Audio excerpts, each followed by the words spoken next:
দুপুরে খাওয়ার জন্য ছেলেকে নিয়ে পাউরুটি কিনতে গেছি দোকানে। মেয়েকে ঘরে রেখে এসেছি ঘুমন্ত অবস্থায়। দোকান কাছেই। একটু আগে দেখা সেই মহিলাকে দেখলাম দোকান থেকে তেল কিনছে। আমায় দেখে মুখ ঘুরিয়ে চলে যেতে লাগলো। সুযোগ পেয়ে আমি তাকে ডাকি। বললাম, আপা আপনার সঙ্গে একটু কথা ছিল। তিনি সাইটে দাঁড়ালেন। আমিও সাইটে এসে বলি, আপনাকে তো চিনি না আমি আপা। একটু আগেই প্রথম দেখা হলো। আপনি সম্ভবত আমায় বলেছিলেন আমি আপনার রোজগার নষ্ট করেছি। সেটা কিভাবে? মহিলাটি কর্কশ কণ্ঠে বললেন, সব জেনে নাটক করা হচ্ছে না? আপনি জানতেন না ওখানে আমি কাজ করি দোকানের সবজি কাটার। আপনি ইচ্ছে করে আমার কাজ কেড়ে নিয়েছেন। গরিবের পেটে লাথি মারলে সৃষ্টিকর্তা পাপ দেয়। এবার বুঝলাম সবটা। মহিলাটি কেন ক্ষেপে আছে আমার ওপর। আমি তাকে আমার বিষয়ে সবটা বললাম সংক্ষিপ্ত আকারে। খালার ব্যবহার ও প্রস্তাবটিও জানালাম। আমি কেন অন্যের কাছে দোষী হয়ে থাকব দোষ না করেও। সব শুনে তিনি বললেন, আমার আগেই সন্দেহ হয়েছিল এমন। না হলে হঠাৎ করে এসে আপনি কেন একাজ করবেন বিনামূল্যে?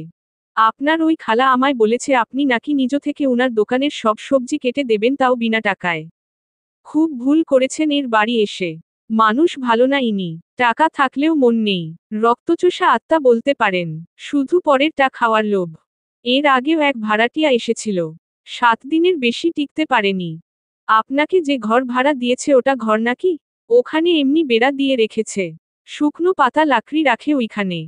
আপনার কথা শুনে মনে হলো খুব সমস্যায় পড়ে এসেছেন।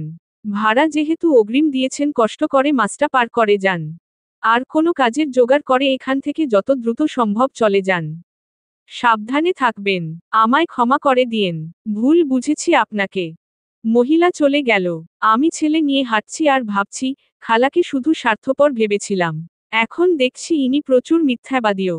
দেখি না কাল কি করে ইনি। দুনিয়া উল্টে গেলেও কাল উনার দোকানের সবজি আমি কেটে দেব না। যদি দিইও, পারিশ্রমিক নেব। এর সঙ্গে আর যাই হোক, বেশি ভাব জমানো যাবে না। কাজের জোগাড় করতে হবে দ্রুত। এই বাড়ি ছেড়ে অন্যত্র চলে যাব আমি। দুপুর নাগাদ বের হব কাজের সন্ধানে। বাড়ি গেলাম। মেয়ে গোসল করিয়ে ছেলেকে করালাম। নিজে করে মাথা মুছতে মুছতে দরজার কাছে বসেছি। খালা এসে খাবারের বাটি চাইল। আমি ঘর থেকে ধোয়া বাটি প্লেট এনে দিলাম। তিনি বাটির দিকে একবার তাকিয়ে বলল, সব খেয়ে নিয়েছ? হ্যাঁ, খাবার তো খেতেই দিয়েছিলেন। দেখতে নয়। খালা মুখ বাঁকিয়ে বললেন, আমি ভেবেছিলাম তরকারিটা একটু রাখবে। রাতে ওটার সঙ্গে আর একটু ভরে দিয়ে দেব খেতে। আমি কিছু বলতে নেব এমন সময় তিনি বেরিয়ে গেলেন। উনার যাওয়ার পানে কিছুপল তাকিয়ে দীর্ঘশ্বাস ফেললাম। আমার অসহায়ত্বের সুযোগ নিয়ে কতই না যন্ত্রণা দিচ্ছে। যখন শুনেছে কেউ নেই আমার, তখন থেকে এক প্রকার নির্যাতন শুরু হয়েছে। এতিমের দুঃখ কেউ বোঝে না। এখান থেকে সরে গেলেও দুঃখ আমার সইতেই হবে। এখানে এই খালাকে নিয়ে, কখনো বা হাজির হবে অন্য খালা। সৃষ্টিকর্তা কেন যে আমায় রেখেছেন এই নিষ্ঠুর পৃথিবীতে। মা বাবা, স্বামী, পরিবার কাউকে পেলাম না। বেলা 3টার দিকে বের হলাম কাজের খোঁজে। চেনাজানা দুটো ফ্যাক্টরি আছে। শুনেছি যে কাউকে কাজে নেয় সেখানে। কোনো সার্টিফিকেট লাগে না। কাজটাও তেমন না। বিস্কুট চানাচুর তৈরি হয়। মাস শেষে বেতন 6,000। ওখানে যাব ভাবছি। কথা বলে দেখি কি হয়। ছেলেকে নিয়ে রিকশা করে গেছি। হাঁটতে অনেক পথ। ছোট মেয়ে কোলে নিয়ে এত হাঁটা যায় না। রিকশা থেকে নেমে ভাড়া মিটিয়ে অফিসের মাঝে ঢুকলাম। ছেলেকে একটা বেঞ্চেতে বসিয়ে মেয়েকে কোলে দিলাম। বলেছি এখান থেকে না নড়তে। অফিসে খোঁজ নিয়ে ম্যানেজারের কাছে গেলাম। সব খুলে বললাম। একটা কাজ দিতে বললাম। সে বলল, সব শিফট লোক ফুল। আপাতত নেওয়া যাবে না। তবে বিশেষ টাকা হলে চাকরি নিয়ে দেবে ওপর পদে। বেতন হবে 9,000। এই মুহূর্তে 20,000 টাকা আমার কাছে কোটি টাকার সমান। কোথা থেকে জোগাড় করব? অনুরোধ করলাম। শুনল না। এক মহিলা ডেকে ভিখারি বলে দূর করে তাড়িয়ে দিল। ছেলেকে নিয়ে আবারও রিক্সাতে উঠলাম। অন্য একটা ফ্যাক্টরিতে গেলাম। সরাসরি ওখানকার বসের সঙ্গে কথা বলেছি। লোকটা অল্প বয়সী। আমার সব শুনে আমার প্রতি করুণার স্বরে বলল, ঠিক আছে কাজ হবে। কিন্তু নাইট ডিউটি করতে হবে। বিকেল 5টা থেকে রাত 8টা পর্যন্ত। কাজ সহজ। বসে বসে প্রোডাক্টে সিল মারা। আপনি চাইলে আপনার মেয়েকে আনতে পারেন। ছেলেকে নয়। ও তো মানুষ ভেতরে অ্যালাউ নেই। মেয়ে ছোট দেখে মেনে নিচ্ছি। আমি তাতেই রাজি হলাম। বস আমার ফোন নাম্বার চাইলেন। কাজের বিষয়ে কথা বলবেন। দিলাম নাম্বার। কৃতজ্ঞতা জানিয়ে বাড়ি এলাম। ফিরতে ফিরতে সন্ধ্যা হয়েছে। বাড়ির উঠোনে দাঁড়াতেই দেখলাম ঘরের দরজা খোলা। অন্ধকার ভেতরে, অথচ আমি বাতি জ্বালিয়ে গেছিলাম। অন্ধকার ঘর রাখলে ইঁদুরে কাঁথা বালিশ কাটতে পারে। তাহলে ঘরে কে ঢুকেছে? মনে ভয় হচ্ছে ঘরে ঢুকতে। কেউ যদি থাকে ভেতরে। খালাকে ডাকলাম কবার। সে এলো না। ছেলে বলছে, চলো আম্মু ঘরে যাই। আমি পানি খাবো। বাধ্য হয়ে নিজে একাই ঘরের দিকে গেলাম। হাতে একটা লাঠি নিয়েছি। ঘরে ঢুকে প্রথমে লাইট জ্বালাই। দেখলাম কেউ নেই ঘরে। সব ঠিক। ছেলেকে পানি খাইয়ে নিজেও খেলাম। একটুর জন্য প্রাণ বেরিয়ে যাচ্ছিল আমার ভয়ে। খালা খাবার নিয়ে এলো এমন সময়। বলল, ডেকেছিলে তন্নি? আসতে পারিনি, শুয়েছিলাম। এই নাও তোমাদের খাবার। না বলে কোথায় গেছিলে? রাতে ভাত রান্না করব, চাল ধোয়ার জন্য তোমায় ডাকলাম, পেলাম না। এসে দেখলাম ঘরে বাতি দিয়ে কোথায় যেন চলে গেছো বাচ্চা নিয়ে। আমি তো ভাবলাম চলে গেছো কোথাও। তোমার সব জিনিসগুলো নিয়ে নিতেও চাইলাম। তা চলে এসেছো। ভালোই করেছো। চলে গেলে আপনায় বলেই যাব খালা। আমার সবকিছু নিয়েই যাব। ফেলে যাব না কিছু। তাই একবেলা না দেখলে এটা ভেবে সব নিতে আসবেন না।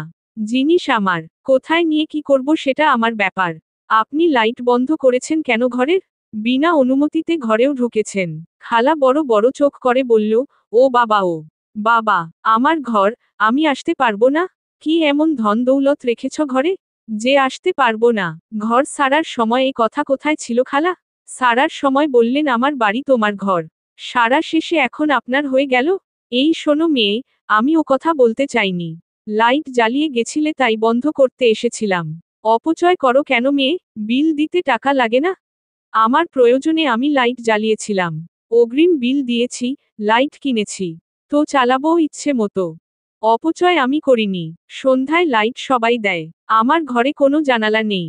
অন্ধকারে ছোট মেয়ে নিয়ে থাকবো কি করে? এজন্য বিলও বেশি দিয়েছি। এরপরও এত কথা হওয়ার কথা তো নয়। অপচয়ের কথা যদি বলেন সেটা আপনিই করেন। সারাদিন রাত 24 ঘন্টা লাইট জ্বালিয়ে রাখেন। আপনাদের বাথরুমের আলো আমার উঠোন থেকে দেখা যায়। প্রয়োজন ব্যতীত সারা রাত লাইট জ্বালিয়ে রাখেন। এগুলো কি অপচয় নয় খালা? আমার ঘর, আমার কারেন্ট। আমি কখন কোনটা জ্বালাবো আমার ব্যাপার।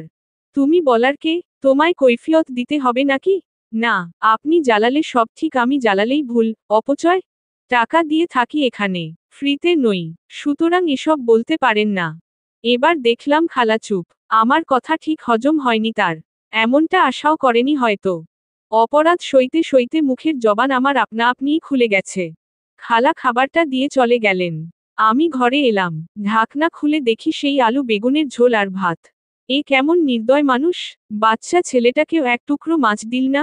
রান্না করেছে 8 পিচ মাছ। বড় বড় পিচ। 3 বেলা তাদের খেয়েও 2 টুকরো থাকবে। ওখান থেকে আমার আলিফকে না হয় একটা দিত। আস্ত না দিক ভেঙে 1 টুকরো দিত। ছোট ছেলে আমার, কতই না জানি খেত। ও বাড়ি থাকতে মাছ খেতে চাইতো না। জোর করে খাওয়াতাম। এখানে এসে পাচ্ছেই না। কি কপাল! ভাতগুলো কোনো রকম মেখে মা ছেলেতে মিলে খেলাম। খেয়ে শুয়ে পড়লাম। কিন্তু ঘুম আসছে না চোখে। এপাশ ওপাশ করলাম বারবার। চোখে অজস্র স্মৃতি ভেসে উঠল। তখন আমি ক্লাস 9-এ পড়ি। মা বাবা মারা যাওয়ার পর ফুফুই মানুষ করেছেন আমায়।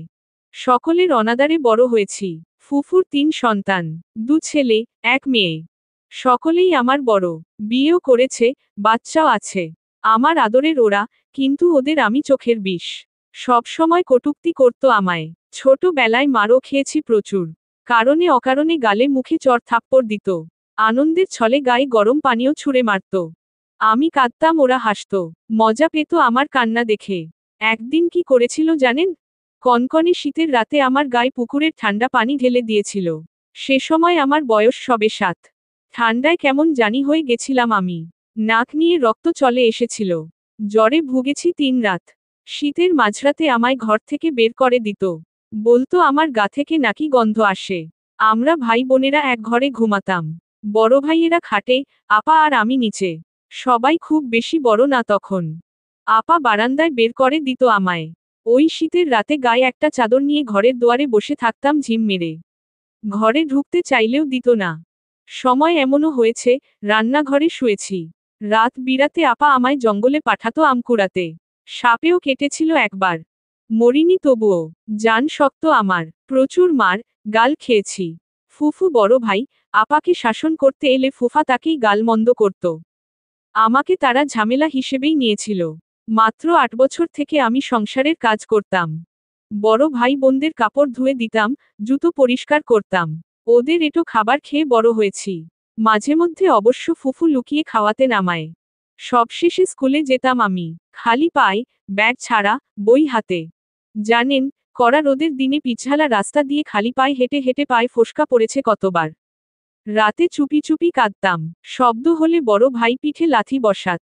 বড় আপা হাত মুছড়ে দিত, তাই ভয়ে চুপ থাকতাম।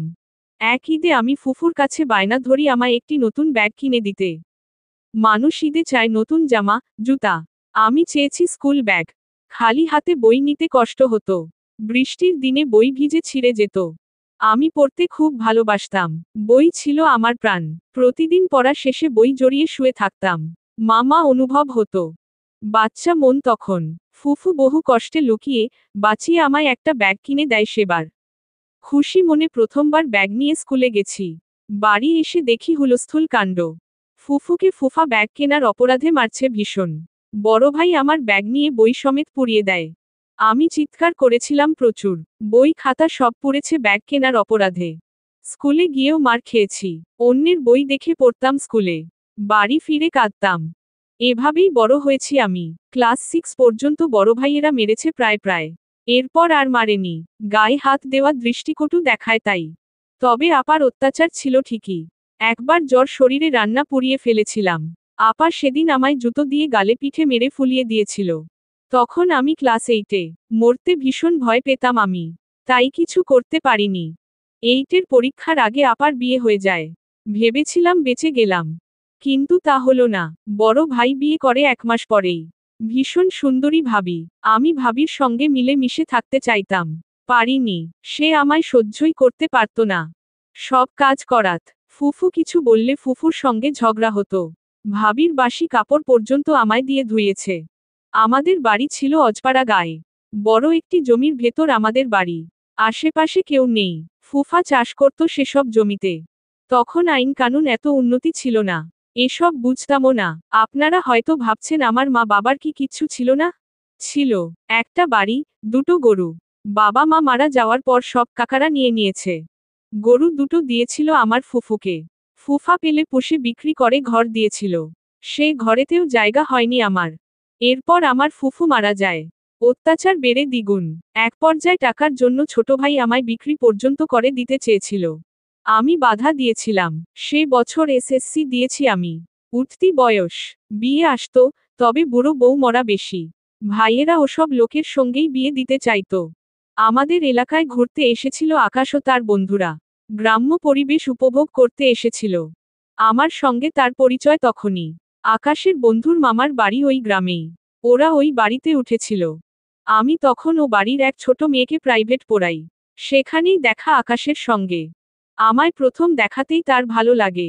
3 দিন সেখানে ছিল তারা। আমি যখনই পড়াতে যেতাম আকাশ অন্য ঘর থেকে জানালার ফাঁক দিয়ে আমায় দেখত। হাসতো। আমারও ভালো লাগতো তাকে। রঙিন বয়স তখন। যাওয়ার দিন আকাশ আমায় প্রপোজ করে। আমিও হ্যাঁ বলে দেই। আকাশ একটা ছোট ফোন গিফট করে গেছিল আমায়। সেই ফোন দিয়েই কথা হতো দুজনের। একে অপরের প্রতি ফুটবল হয়ে পড়ি খুব। বাড়িতে বড় ভাই সব জানতে পেরে আমায় মারে ভীষণ। বিয়ে ঠিক করে একটা লোকের সঙ্গে। সেই লোকের 2 বউ। আমি আকাশকে জানাই। ও পাগলের মতো হয়ে যায় এ কথা শুনে। বাড়িতে জানায়। তারা মানতে নারাজ। গরিব, এতিম, গ্রামের মেয়ে, কম শিক্ষিত বউ তারা নেবে না। আকাশ সবার বিরুদ্ধে গিয়ে আমায় পালিয়ে নিয়ে বিয়ে করে সেদিনই। আমার কল্পনার সুতো ছেড়ে খালার তীব্র ডাকে। জোরে জোরে দরজায় আঘাত করছে সে। উঠে বসে ফোন হাতে নিয়ে দেখি রাত 12টা বাজে। এত রাতে আমায় কেন ডাকছে খালা? তাও এভাবে। বাইরে আসলাম দ্রুত। ভেবেছি কেউ অসুস্থ হয়েছে হয়তো। কিন্তু এসে দেখি খালা দিব্যি দাঁড়িয়ে আছে হাতে ছোট মাছ নিয়ে। বলল, এত সময় লাগে উঠতে? কখন থেকে ডাকছি? গলা বসে গেল আমার।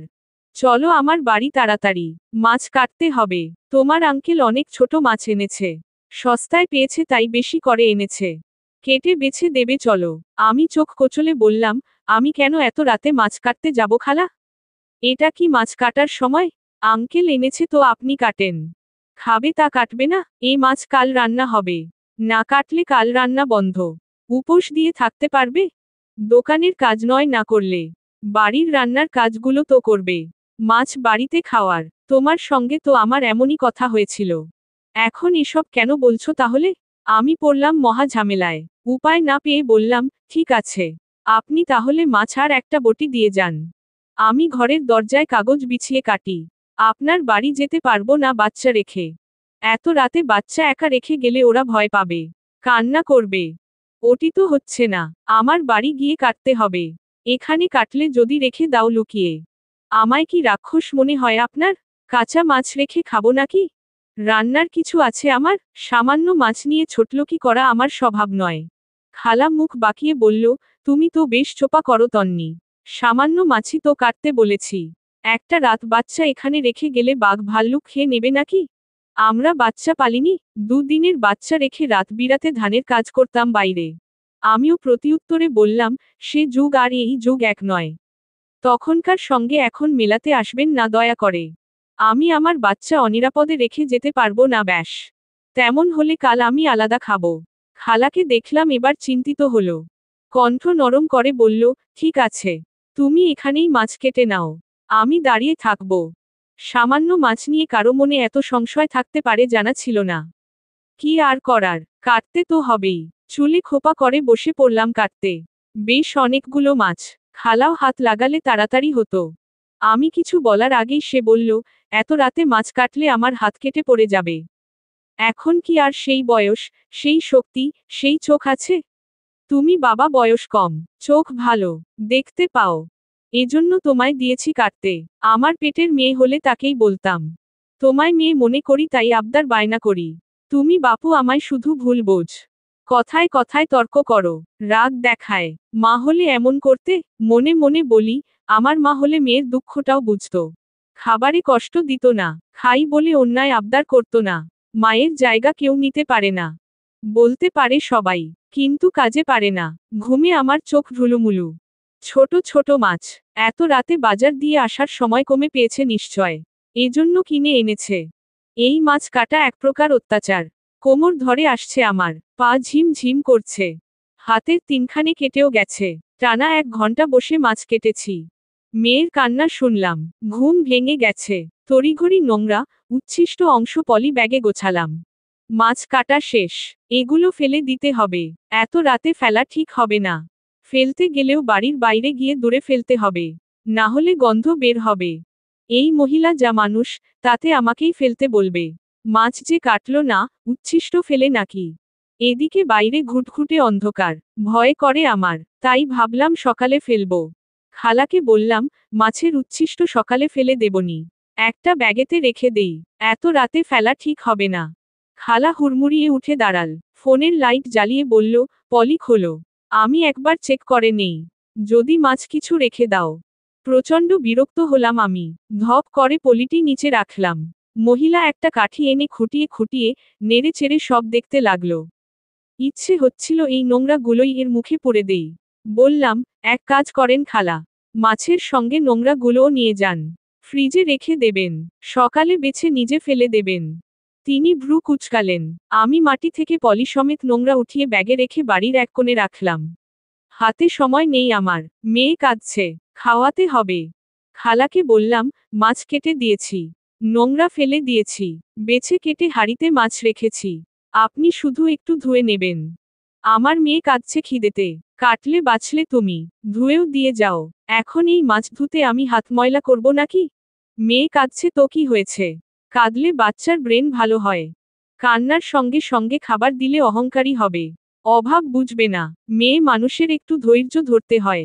মায়ের শেখাতে হয়। আমার 2 মাসের মেয়েকে কান্না করাবো? খিদে পেলে খাবার না দিয়ে অভাব বোঝাবো? এইটুকু বাচ্চাকে ধৈর্য শেখাবো?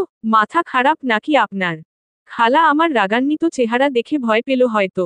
মাছের হাঁড়ি নিয়ে সুরসুর করে চলে গেল। আমার 3 মাস বয়সী মেয়েটাকে মেঝেতে শোয়ালেন। 2 হাত দিয়ে গলা চেপে ধরলেন। আমি পাগলের মতো করতে লাগলাম। আমার ছোট্ট মেয়েটার নিঃশ্বাস নিতে কষ্ট হচ্ছিল। কান্নাও করতে পারছিল না। মা হয়ে কিভাবে আরেক মায়ের কোল খালি করছে এই মহিলা?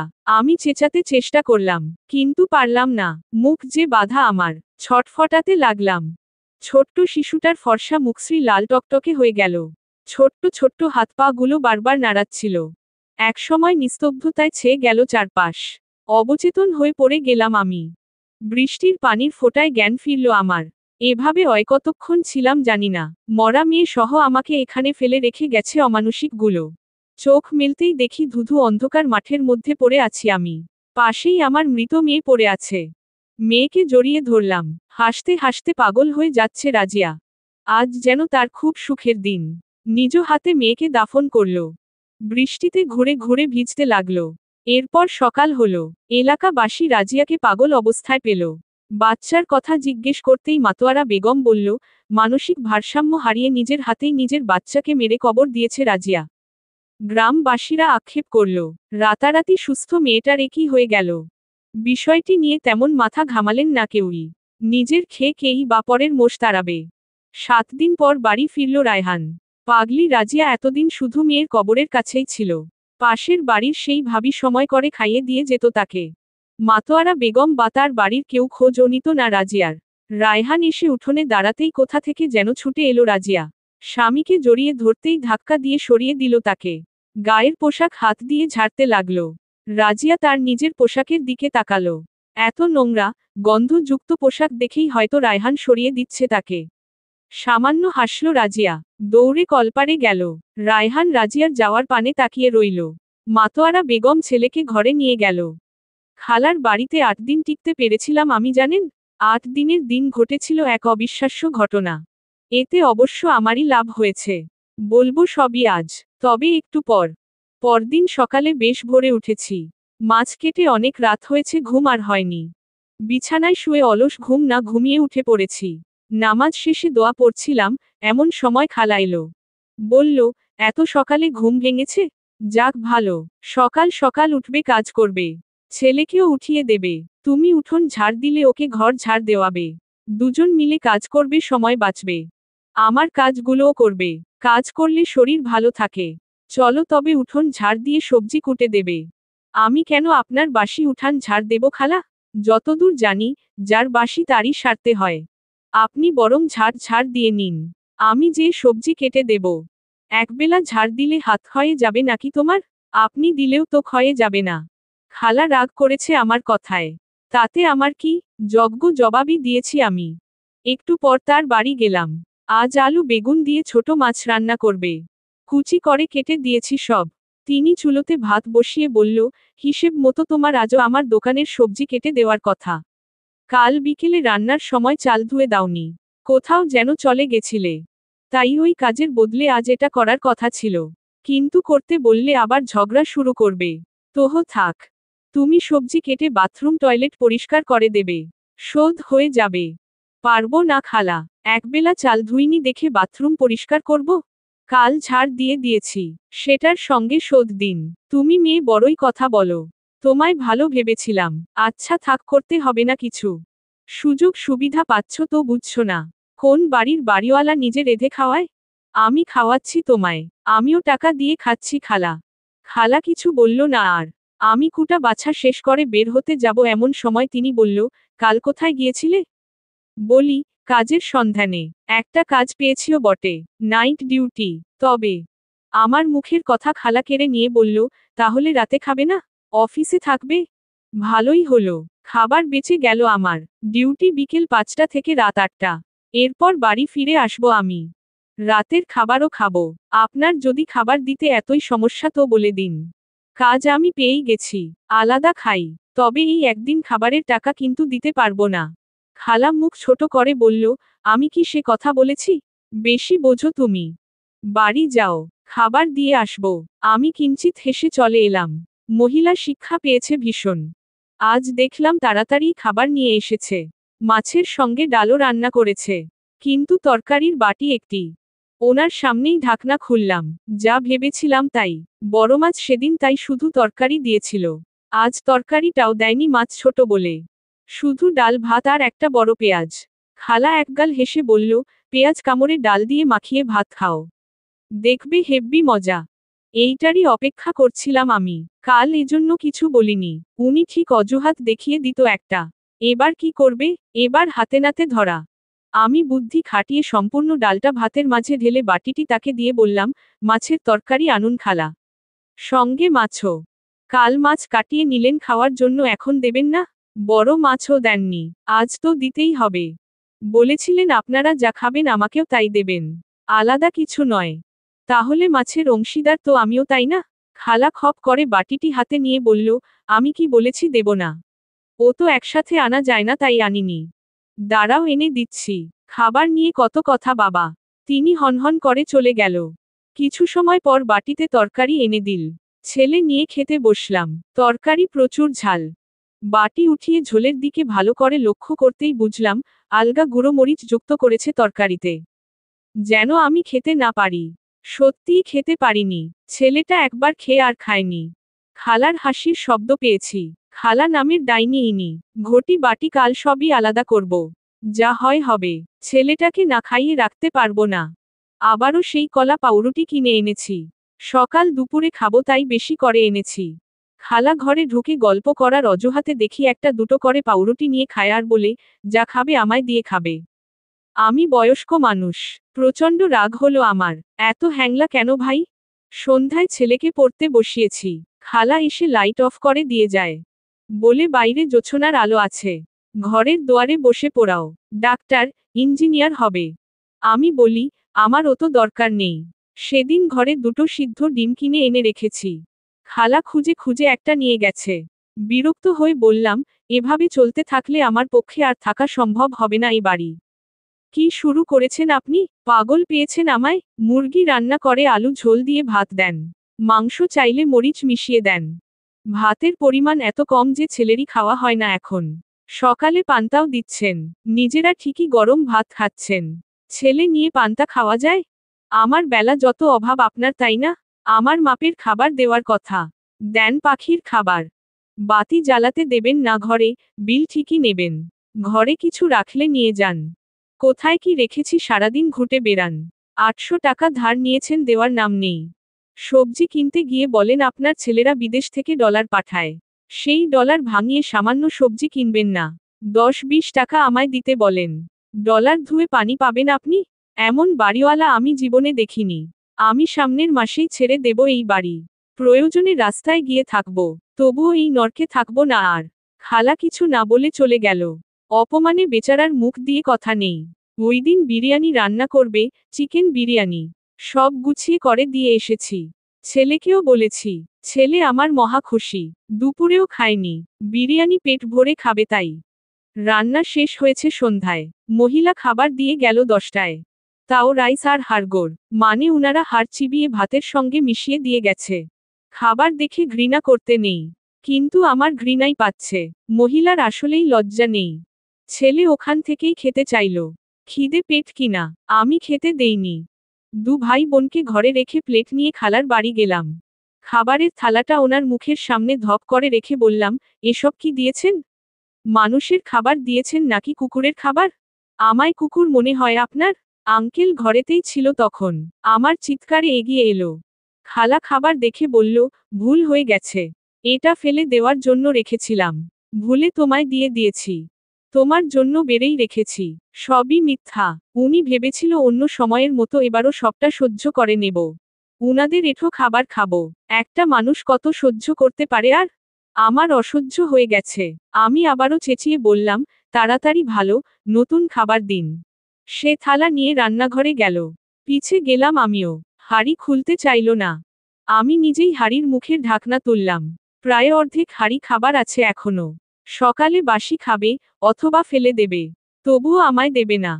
টাকা নেওয়ার বেলা নেবে। আমায় দিলে নাকি আমার লোভ হবে। মন্দ আর খেতে চাইব না। খালা থালাতে খাবার বাড়ে। হাত তার কাঁপছে। খাবার যেন ওঠেই না হাত দিয়ে। বাধ্য হয়ে আমি নিজেই চামচ কেড়ে নিলাম। প্লেট ঠেসে খাবার নিয়েছি। মাংসও নিয়েছি। খালা চুপচাপ দেখেছে শুধু। আমি খাবার নিয়ে ঘরের বাইরে আসবো এমন সময় খালা কেমন যেন হয়ে গেছে। বারবার বলছে, আমার সব খাবার নিয়ে গেল। এই মেয়ের সঙ্গে জুদ হচ্ছে না। একে সরাও। আমি পাত্তা দেইনি। খাবার নিয়ে ঘরে এসেছি। ছেলে নিয়ে পেট ভরে সবটা খেয়েটি। অনেকদিন পর তৃপ্তি করে খেয়েছি। পরদিন শুনলাম খাবারের শোকে খালার জ্বর চলে এসেছে। এই প্রথম কারো অসুস্থতা শুনে হাসি পেল। খাবারের জন্যে অসুস্থ হয়ে পড়েছে ভাই। দুদিন খালার জ্বর ছিল। দুদিনের দিন তিনি আমার বাড়ি এলেন একজন মহিলা নিয়ে। ঘুরে ঘুরে বাড়ি দেখাচ্ছেন। আমি মেয়েকে কোলে নিয়ে ঘরে বসেছিলাম। অপরিচিত কারো কণ্ঠ শুনে বেরিয়ে এলাম। খালা আর ওই মহিলা কথা বলছে। খালার মুখে প্রচণ্ড হাসি। কথা শেষে তিনি আমার কাছে এসে বলল, তুমি তো নাকি আমার বাড়ি ছেড়েই দেবে। ছেড়ে যখন দেবে আজই দাও। ভাড়া এসেছে। এই মহিলা স্বামী নিয়ে থাকবে। মাস শেষে 1200 টাকা দেবে। তোমার চেয়ে 500 বেশি। জিনিসপত্র গুছিয়ে বের হও। বিশ্বাস করুন, আমি ঠিক এটাই চাচ্ছিলাম। মেয়েকে ছেলের কোলে দিয়ে বাইরে এলাম। চেঁচিয়ে চেঁচিয়ে বলতে লাগলাম, আপনি কিভাবে আমায় বের করে দিতে পারেন? 1 মাসের ভাড়া অগ্রিম নিয়েছেন। কারেন্ট বিল দিয়েছি। ভাঙা ঘর সেরে নতুন করেছি আর এখন বেশি টাকায় অন্য জনের কাছে ভাড়া দিচ্ছেন? খালা আমায় আস্তে কথা বলতে বলে। আমি চিৎকার করি দ্বিগুণ। পাড়ার কিছু মহিলা যাচ্ছিল ও পথ দিয়ে। আমার চিৎকার শুনে বাড়িতে ঢোকে। আমি তাদের সামনে গিয়ে বলি, দেখুন না, উনি আমার প্রতি অবিচার করছে। আমার কেউ নেই। ছেলে মেয়ে নিয়ে বিপদে পড়ে এনার বাড়িতে থাকতে এসেছি। ভাঙা ঘর ছিল, নিজের টাকায় সারিয়েছি। টিন কিনে বেড়া দিয়েছি। দরজা সেরেছি। টয়লেট, টিউবওয়েল বেড়া দিয়েছি, পরিষ্কার করেছি। ঘরে মাটি এনে ঠিক করেছি। সব যখন ঠিক করেছি, বেশি টাকার ভাড়া এসেছে। উনি আমায় বের করে দিচ্ছে। অগ্রিম ভাড়া নিয়েছে আমার থেকে। কারেন্ট বিল নিয়েছে। লাইটের টাকা নিয়েছে। আমার থেকে 800 টাকা ধার নিয়েছে। 10-20 টাকা করে 60 টাকা নিয়েছে। এবার আমার সব ফেরত না দিয়ে বাড়ি থেকে তাড়িয়ে দিচ্ছে। মহিলাগুলো একজোট হয়ে বলল, ওর সব টাকা ফেরত দাও দ্রুত। ভাড়া দিয়ে নির্যাতন হচ্ছে নাকি? খালাও চেঁচিয়ে উঠে বলল, আমি কোনো টাকা দিতে পারবো না। ভাড়া অগ্রিম যেমন দিয়েছে থেকেও সে 8 দিন। ও নিজেই বলেছে 1 মাস পর চলে যাবে। সেই যাওয়া এখনই যাক। আমি এনাকে বেশি টাকায় ভাড়া দেব। আমার বাড়ি আমি যাকে ইচ্ছা দিতে পারি। এক প্রতিবেশী বয়স্ক মহিলা এগিয়ে এসে বললেন, বাড়ি তোমার ঠিক আছে। কিন্তু এলাকাটা আমাদের সবার। তোমার জন্য এলাকার মান সম্মান নষ্ট করব নাকি? মাসের ভাড়া অগ্রিম নিয়েছ, আবার মাস না হতে তাড়িয়ে দাও কোন সাহসে? মেয়েটা দুঃখী। কষ্টের টাকায় ঘর সারিয়েছে। থাকতে যখন দেবে না ওর সব টাকা ফেরত দাও। তোমার আরও উচিত ওকে অগ্রিম দিয়ে বের করা। আমি সারাতে বললেই ও সারাবে নাকি? ঘরে আগুন দিতে বললে দেবে? আমি ওকে আশ্রয় দিয়েছি। এখন আমার সঙ্গেই চালাকি হচ্ছে নাকি? খাবার দিয়ে কালসাপ বসেছিলাম আমি। খাবার কি ফ্রিতে দিতেন আমায়? কাজ করিয়ে তারপর দুবেলা খাবার দিতেন। মাস শেষে টাকা তো নেবেনি। খাবারে যেই অকাজ করেছেন তাতে কোনো মানুষ এখানে থাকতে পারবে না। বড় মাছ, মুরগি রান্না করেও কখনো এক টুকরো দেননি নিজের ইচ্ছায়। চাইতে গেলে মরিচ মিশিয়ে দিতেন। ছোট বাচ্চাকেও কম কষ্ট দেননি। ছেলে আমার পাউরুটি খেয়ে খেয়ে দিন পার করেছে। একবেলা খাবার দিয়ে গাধার খাটুনি খাটিয়েছেন। মুখ খোলাবেন না আমায়। লোকে আপনায় ছি চিৎকার করবে। আমার সব টাকাগুলো যদি আমায় না দেন আমি সব খুলে নিয়ে যাব। টিনের বেড়া, টয়লেটের বেড়া, বাঁশ সব খুলে নিয়ে প্রয়োজনে 3 ভাগের 1 ভাগ দামে বিক্রি করে দেব। তবুও ছেড়ে যাব না কিছু। এটাই আপনার শাস্তি। একজন মহিলা পেছনে থেকে বলল, কমে বেচতে হবে না। টিনের বেড়াটা আমায় দিও। নতুন আছে একদম। কেটে সাইজ করাও আছে। আমি আসল দামে কিনে নেব। বাজারে কিনতে গেলে পরিশ্রমের সঙ্গে কত টাকা গাড়ি ভাড়া লাগতো। তুমি আমাকেই দিও। সেই মহিলা অর্থাৎ যিনি খালার বাড়ি দোকানের সবজি কাটার কাজ করত, তিনিও ছিলেন সেখানে।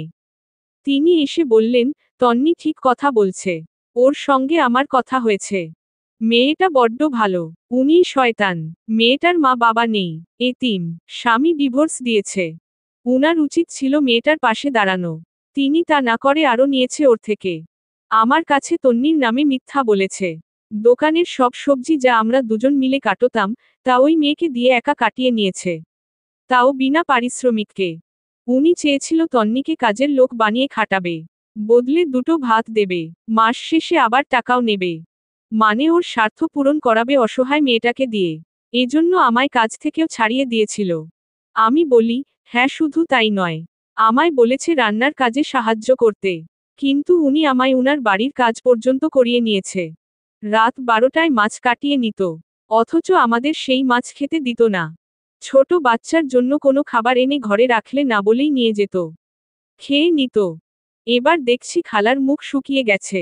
তবুও বড় গলায় বলছে, আমার বাড়ির টিনে তুমি কোন সাহসে হাত দেবে? যেই সাহসে সারিয়েছি বাড়িঘর, সেই সাহসেই। চেঁচামেচিতে আরো মানুষ এলো বাড়িতে। কিছু লোকও এলো দেখলাম। খালা যেই মহিলাকে ভাড়া দেবেন সে খালার কানে কানে বলল, সব খুলে নিয়ে গেলে তো আমি থাকতে পারবো না। ওই মেয়ের মতো সারিয়ে নিতে পারবো না আমি। আপনি নতুন করে সারাতে গেলেও টাকা বেশি লাগবে কিন্তু। দুজন লোক চেঁচিয়ে বলল, মেয়ে তুমি সব হিসেব করো। অগ্রিম ভাড়া, ধার, বিল, সারানো সব মিলিয়ে যা খরচ হয়েছে সব হিসেব করে আমাদের জানাও। দ্বিগুণ টাকা দেবে উনি। উনার জন্য আমাদের এলাকার সম্মান নষ্ট হচ্ছে। এই একটা মহিলা হলো এলাকার বিষ। এর আগেও একই কাজ করেছে ইনি। কিছু বলিনি। ভাড়াটিয়া নিয়ে এসে অত্যাচার করা এর স্বভাব হয়ে গেছে। আগের ভাড়াটিয়াকেও এমন অত্যাচার করেছে। এর নামে অনেক অভিযোগ। গরিব মানুষদের কাজ করিয়ে টাকা দেয় না। এর ওর বাড়ি থেকে জিনিস নিয়ে খায়। লোকের গাছের জিনিস চুরি পর্যন্ত করে। নিজের টাকা পয়সা থাকা সত্ত্বেও অসভ্যতা যাচ্ছে না। শাসিয়ে গেছি আমরা দুবার, শোনেনি। এবার একে শিক্ষা দিতে হবে। প্রয়োজনে এলাকা ছাড়া করব। টাকা আছে বলে মানুষকে মানুষ মনে করে না। আমি হিসেব করে বললাম, সব মিলিয়ে আমার খরচ হয়েছে ৩৫০০ টাকা। ধার ৮০০ টাকা সহ হিসেব করেছি। খালা বললেন, মিথ্যা কথা। ধার ৫০০ নিয়েছি শুধু কিস্তির জন্য। আমি কিছু বলার আগেই একটা মেয়ে এসে বলল, পরশুদিন না আপনি আমার সামনে ৩০০ নিলেন ওর থেকে মাছ কিনে টাকা দিতে। মিথ্যে কেন বলছেন? খালার মুখ এবার বন্ধ। নেকা কান্না শুরু করলেন। বললেন, এই মেয়ে ইচ্ছে করে এমন করেছে। বিপদে একে আশ্রয় দিয়েছিলাম। এবার আমায় ফাঁসাচ্ছে। সবাইকে আমার বিরুদ্ধে উস্কে দিয়েছে। আপনি কেমন মানুষ সেটা সবাই জানে। আমাকে বলতে হবে না। সব হিসেব বুঝিয়ে দিলাম আমি। কোথায় কত টাকা কিভাবে খরচ করেছি সবই বললাম। চোখের সামনে জিনিসগুলো প্রমাণ হিসেবেও ছিল। আমার হিসেব মিলেছে। লোকগুলো বলল, আপনাকে ৮০০০ টাকা দিতে হবে আমাদের সবার সামনে। না হলে সবাই মিলে গ্রাম ছাড়া করব। উপস্থিত সকলে একসঙ্গে তাল মেলায়। খালা দমেনি তখনও। বলল, দ্বিগুণ টাকা কেন দিতে যাব আমি? পুলিশের কাছে সহায়তা নেব প্রয়োজন পড়লে। সবকটাকে জেল খাটাব। আর তন্নি তোমাকেও। লোকটা আরো বলল, ডেকে আনুন পুলিশ। পুলিশ আসলে আরো ভালো। আইনি মাধ্যমে গেলে আপনার শাস্তি বেশি হবে, জরিমানাও হবে। আমরা গ্রামবাসীরা সবাই বলবো তোমার অকাজের কথা। মানহানি ও নির্যাতনের মামলা দেব। এক মহিলা বলল, টাকা আত্মসাৎ ও জালিয়াতির কেস দেব। তন্নিকে আসল টাকা সমেত জরিমানা তোমার দিতেই হবে। তাহলে তোমার শিক্ষা হবে। আমি বললাম, থাক, আমায় শুধু আমার আসল টাকা দিলেই হবে। অন্যের টাকার কোনো লোভ নেই আমার। সেই লোকটি আমায় ধমক দিয়ে চুপ করতে বলল। এতক্ষণে বুঝলাম, এই লোকগুলো আসলে টাকা খেতে এসেছে। ঝামেলার মাঝখানে টাকা হাতিয়ে নেবে। এতে আমার দোষ নেই। খালা যদি ভালোই ভালো আমার টাকাটা দিয়ে দিত এমন হতো না। নিজের দোষে এবার শাস্তি পাবে তিনি। বেশি বেড়েছিল। এবার বুঝবে। অপমানের অপমান ও হলো। টাকাও জরিমানা গেল। একটা শাস্তির খুব দরকার ছিল এর। যাতে অন্য কারো সঙ্গে এমন আর না করতে পারে। খালা উপায় না পেয়ে আমার কাছে দৌড়ে এলো। হাত ধরে বলল, মা ও তন্নি মা। আমি তোমার মায়ের মতো। তোমার ধারের টাকা দিয়ে দেব। তুমি এখানে থেকে যাও। কোথাও যেতে হবে না। আর অমন করব না। ঠিক সময়, ঠিকভাবে খাবার দেব। তুমি চাইলে আলাদাও খেতে পার। এদেরকে চলে যেতে বলো মা। আমি তার হাত ঝাঁটা দিয়ে ছাড়িয়ে দিয়ে বললাম, নেড়া বেলতলায় একবারই যায় খালা। আপনি কম অত্যাচার করেননি আমার ওপর। আমার ছোট ছেলের ওপরও অন্যায় করেছেন। ঘৃণা হয়ে গেছে আমার আপনার ওপর। লোকগুলো চেঁচিয়ে বলল, জরিমানা ১০,০০০ হলো। ইনি যত দেরি করবে তত বাড়বে। খালা এবার দৌড়ে টাকা আনতে গেল। এত কিছুর মাঝে ভাড়া নিতে আসা সেই মহিলাকে দেখলাম চুপচাপ। তিনি শুধু খালার বাড়ি দেখছে। টাকা নিয়ে এলো খালা। লোকটার হাতে দিল। আমায় তিনি ৪,০০০ টাকা দিলেন। ৫০০ বেশি দিয়েছেন। আমি নিতে চাইনি। উনি বললেন, এটা রেখে দাও। তুমি না নাও তোমার ছেলেকে কিছু কিনে দিও। ছেলেটাও কম অত্যাচার হয়নি। এটা ওর ক্ষতিপূরণ। বাকি টাকা দিয়ে আজ পাড়ার মাঝে খিচুড়ি রান্না করে খাবো। তুমি আসবে কিন্তু। টাকা তো নিলাম। এবার যাই কোথায়? ঘর তো ছেড়েছি। কিন্তু থাকবো এবার কোথায়? দুঃখ থেকে বেরিয়েছি। সুখ কি এবার আদৌ পাবো? খালার সঙ্গে ঝামেলা হয়ে বাড়ি তো ছেড়েছি। এবার যাব কোথায়? খালা যা খেপেছে তাতে আর ১ ঘন্টাও আমায় থাকতে দেবে না। আমার জন্য জরিমানা হয়েছে এনার। পারলে এবার আমায় তারা চিহ্ন ন করেন তিনি। বাড়িতে আর 10টা মিনিটও টিকতে দেবেন না। চিন্তায় হাত পা অবশ লাগছে আমার। এর মাঝে ছেলে দৌড়ে এলো কাছে। হাত ধরে বলল, আম্মু বাড়িতে কি মাতারা চিহ্ন রাতারা চিহ্ন মাতারা চিহ্নরই হয়েছে? এত মানুষ কেন? আমাদের কি পুলিশ ধরবে? চলো ঘরে গিয়ে লুকিয়ে পড়ি, তাহলে আর পুলিশ ধরবে না। কিছু হয়নি বাবা, পুলিশ কেন ধরবে? আমরা তো কোনো অন্যায় করিনি। আমরা আজে বাড়ি ছেড়ে চলে যাব আবার। নতুন বাড়ি যাব। ছেলে আমার মহা খুশি। খালার আচরণে বাচ্চাটাও বিরক্ত ছিল ভীষণ। বলল, ভালো হবে, চলো চলে যাই। উনি শুধু আমার খাবার লুকিয়ে খেয়ে নেয়, আবার আমাকে দিতেও চায় না। ঝাল ঝাল ভাত দেয়, মাছ দেয় না, চিকেনের মাংস দেয় না, হাড় খেয়ে আমাদের দেয়। ওগুলো কি আমি খেতে পারি বলো? আমি তো একটা বাচ্চা। আমরা আমাদের বাড়ি যাই চলো। বাবার রাগ কমে গেছে মনে হয়। আমাদের খুঁজে না পেলে বাবা কষ্ট পাবে। চলো বাড়ি যাই। আমরা আবার নরম নরম বিছানায় গরম গরম খাবার খাবো। আসলে ছেলেকে মাঝে মধ্যে বিছানায় খাওয়াতাম। ছোট বাচ্চা তো। ছেলেটাকে বোঝাতেই পারছি না ওই বাড়ি আর আমাদের নেই। ওর বাবার সঙ্গে আমার আর কোনো সম্পর্ক নেই। আমরা চাইলেই ওখানে যেতে পারবো না। আমার করুণ অবস্থা। নত মুখে সকলের মাঝে দাঁড়িয়ে আছি। লোকগুলো চলে গেছে, মহিলারা সব আছে এখনো। খালার অতীতের দোষগুণ দিয়ে আলোচনায় ব্যস্ত তারা। সবজি যে কেটে দিত সেই মহিলা, যার নাম লতা। ডাকি আপা বলে, সে এগিয়ে এলো। বলল, কি ভাবলে? কোথায় যাবে? স্বামীর বাড়িতে তো ঠাঁই নেই। বাচ্চা দুটো নিয়ে এবার কোথায় যাবে? গাছতলায় তো থাকতে পারবে না। সম্পূর্ণ গল্পটি আমার পেজে দেওয়া আছে। নাদিয়া আফরিন ইংরেজিতে লিখে সার্চ দিলেই পেয়ে যাবেন আমার পেজ। ফলো দিয়ে সম্পূর্ণ গল্পটি পড়ুন। ফলো না করলে হারিয়ে ফেলতে পারেন। আমার বড্ড অসহায় লাগলো। মাথায় কিচ্ছু আসছিল না। হতাশ হয়ে পড়ি। সকলের সম্মুখেই কেঁদে ফেললাম শব্দ করে। উৎসুক সকলের দৃষ্টি এবার আমার নিকট। আমায় নিয়েই ফিসফিস করছে তারা। ভালো কথাই বলছে অবশ্য। আমার দুঃখে দুঃখ প্রকাশ করছে। মহিলা আবারও বলল, কান্না বন্ধ করো। কান্না করলেও কেউ তোমায় দয়া করবে না। নিজের স্বামী যখন চোখের জলে গলেনি, অন্যের আশা করো না। তোমার জীবন অনেক কঠিন। নিজেকে সব পরিস্থিতির জন্য শক্ত রাখতে হবে। কান্না করে নিজের দুর্বলতা প্রকাশ করো না অন্যের সামনে। হাসির খোরাক হবে এতে। আমার কথা শোনো, এক বস্তি আছে। চাইলে থাকতে পারো। ধনীদের ভাষ্যমতে ওটা বস্তি। কিন্তু আমাদের কাছে স্বপ্নের নীড়। ওখানে আমিও থাকি। আমাদের মতো অসহায়ের জন্যই ওই স্থান। যানজট ছাড়া একটি জায়গা। মানিয়ে নিতে একটু কষ্ট হবে, তবে শান্তি পাবে। সুখে দুঃখে সবাইকে পাশে পাবে। ওখানে হিংসা নেই, অহংকার নেই। নেই কারো ধন দৌলত। সবাই এক, মিলেমিশে গড়াগড়ি করে থেকে যাই। তুমি গেলে বলো, সব ব্যবস্থা করে দেব আমি। আমি চোখে জল মুখে হাসি নিয়ে তাকালাম। ওখানে আরো কজন বস্তির মহিলা ছিল। তারাও সঙ্গ দিল আমার। হাতে হাতে ধরাধরি করে ঘরের সব জিনিস ও আমার মেয়েকে নিয়ে বের হলাম। পায়ে হাঁটা পথ। খুব বেশি দূরে নয়। যেতে যেতে কথা হলো সকলের সঙ্গে। সেখানের পরিবেশ, চালচলন, জীবনযাত্রা সম্পর্কে জানলাম। বড় বড় ইমারত নেই সেখানে। বড় পেশার মানুষও নেই। দিন রাত খেটে খাওয়া মানুষ আছে। রক্ত ঘাম করা পরিশ্রমী আছে। কারো স্বামী রিকশা চালক, কেউ বা মিস্ত্রি। কেউ কেউ আবার হোটেলে কাজ বাজ করেও জীবিকা নির্বাহ করে। জরিমানা নেওয়া সেই লোকগুলোও ওই বস্তিরই। অবশেষে পৌঁছালাম বস্তিতে। নিচু একটা এলাকা বলতে পারেন। চারপাশ ঘিরে অনেক ভাঙা বাড়ি। প্লাস্টিক কাগজ, জং ধরা টিনের অসংখ্য বেড়া সেখানে। বাড়ি বলাও যাবে না, শুধু ঘর, ছোট্ট ছোট্ট ঘর। মাঝখানে একটা মাঠ মতো। ওখানে ছোট বাচ্চারা খেলছে। একপাশে বড়রা গল্প করছে। দুজন মহিলা দেখলাম চালের গুঁড়ো শুকাচ্ছে। ঢালান মতো রাস্তা পার হয়ে নিচে নামলাম। সেই লোকগুলোকেও দেখলাম কিসের যেন ফর্দ করছে।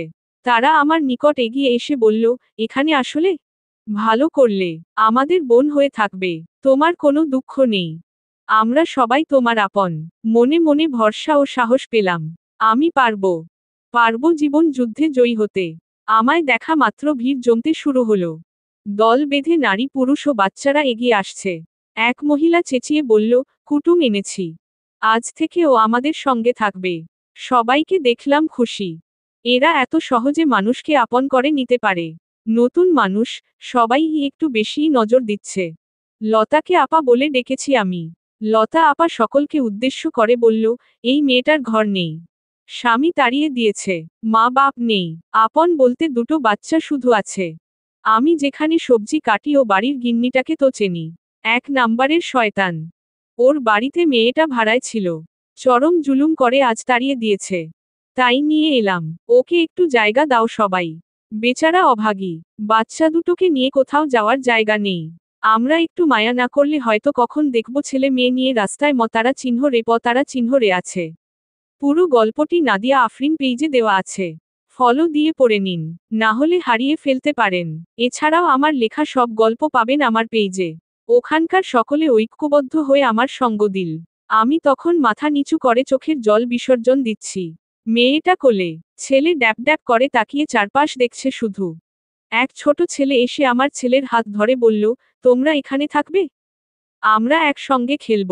একজন মধ্যবয়সী মহিলা বলল, তুমি মা কোনো চিন্তা করবে না, আমরাই আজ থেকে তোমার পরিবার, হৈ হৈ করে রাখবো তোমায়। আমার মেয়েটাকে কোলে নিয়ে আদর করল অনেকে, চুমু খাচ্ছে, নাম জিজ্ঞেস করছে, কত কদর করছে। নিম্নবিত্তের এই মানুষদের আচরণে আমি মুগ্ধ হচ্ছি।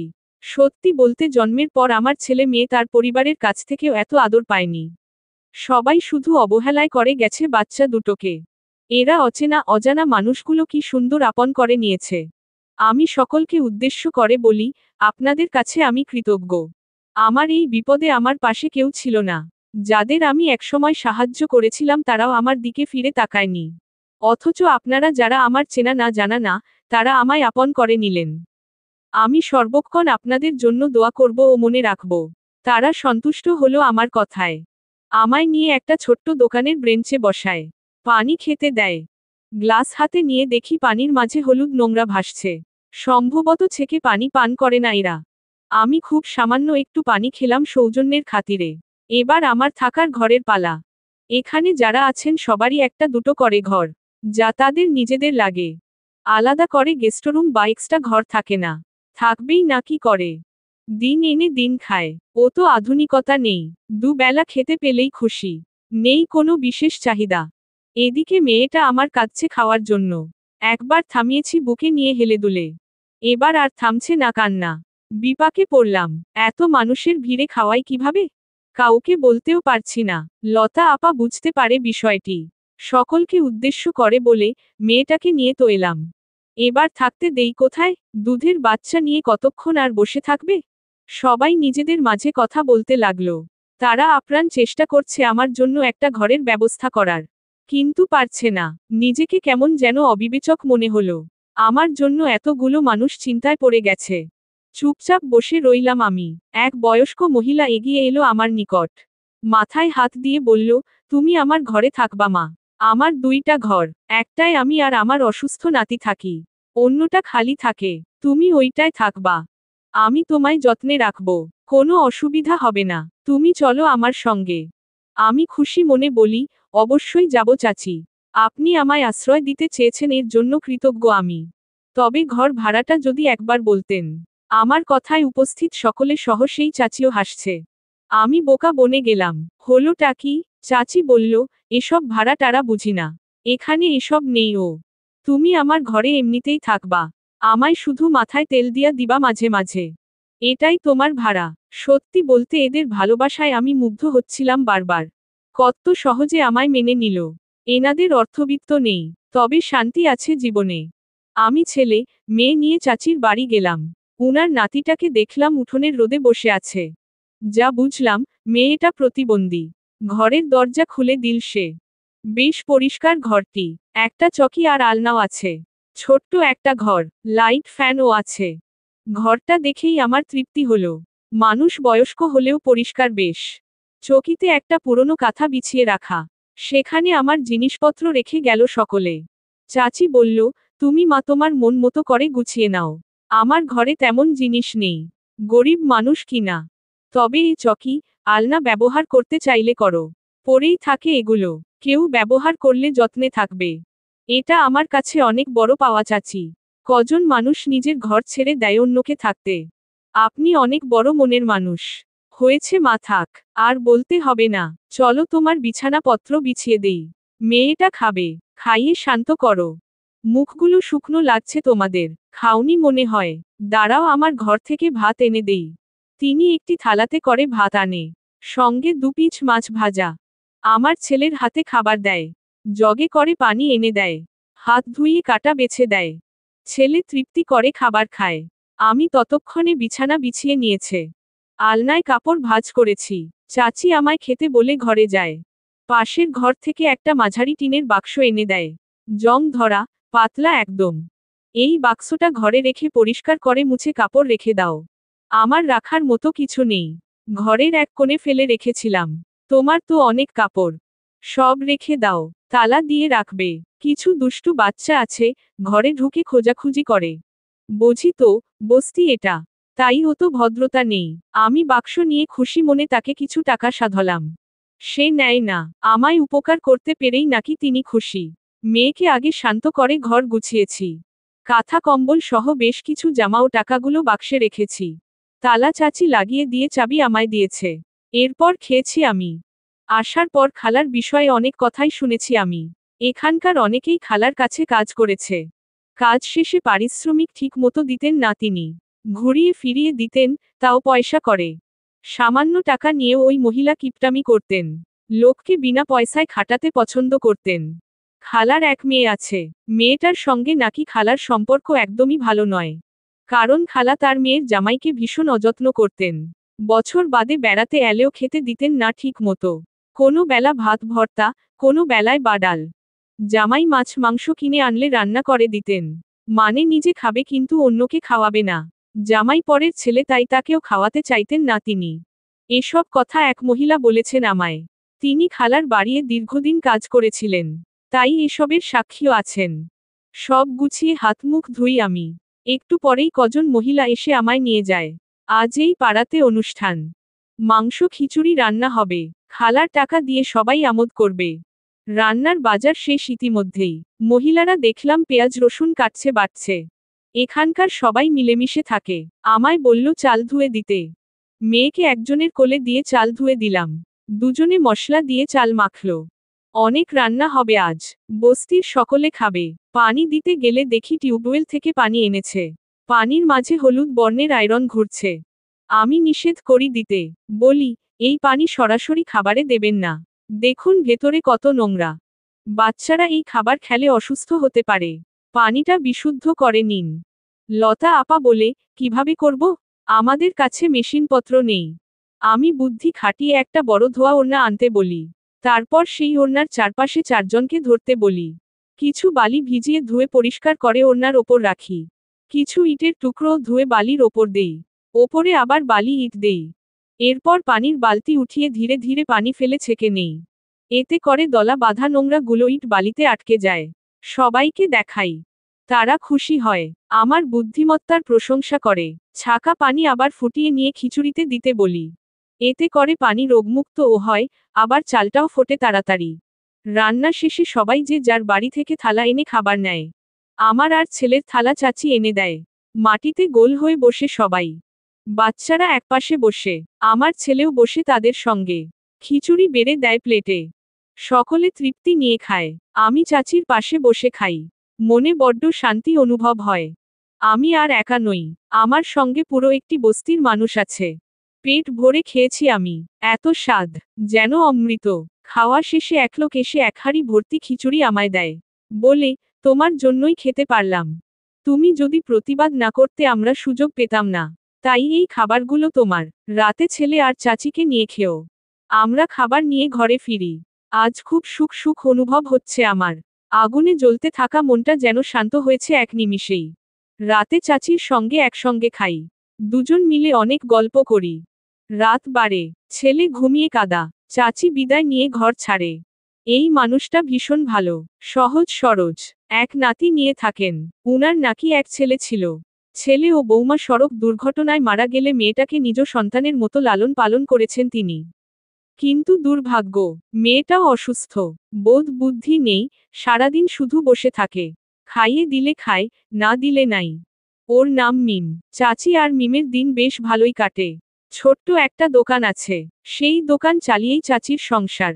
ওদের ঘাড়ে বোঝা হয়ে থাকলে আমার চলবে না। দুজন মানুষকে চালানো কম কথা নয়। এদের অফুরন্ত নেই। নিজের একটা বিবেক পালতে হবে। এক বেলা খেয়েছি বলে প্রতিবেলার আশায় থাকতে পারি না আমি। আমার হাত পা আছে, শক্তি আছে।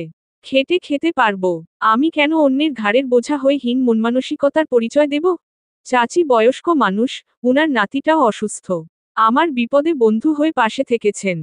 আমারই উচিত উনাদের দেওয়া। আমি চেষ্টা করব যথাসাধ্য।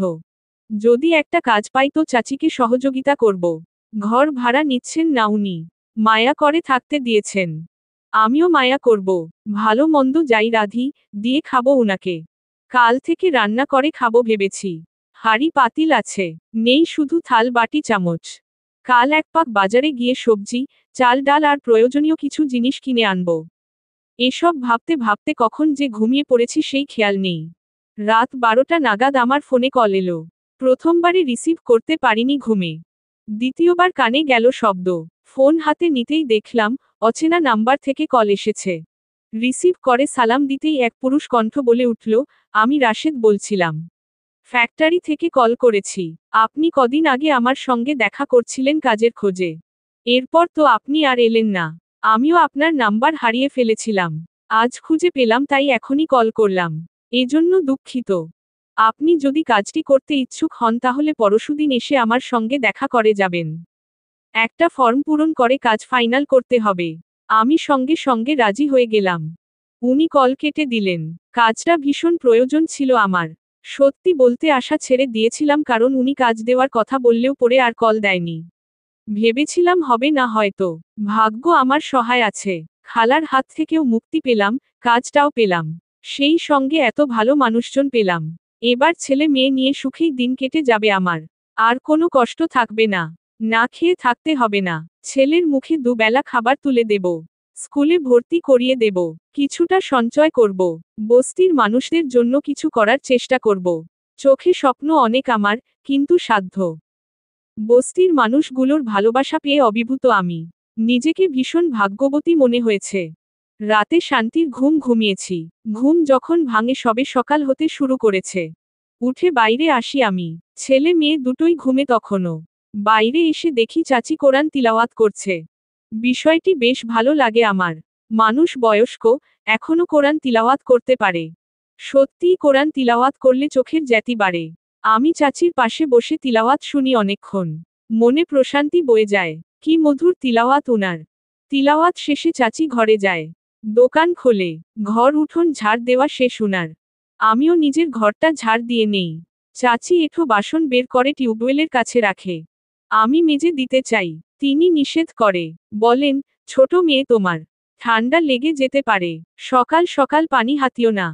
ও কটা থালা বাটি আমি নিজেই মেজে নিতে পারবো।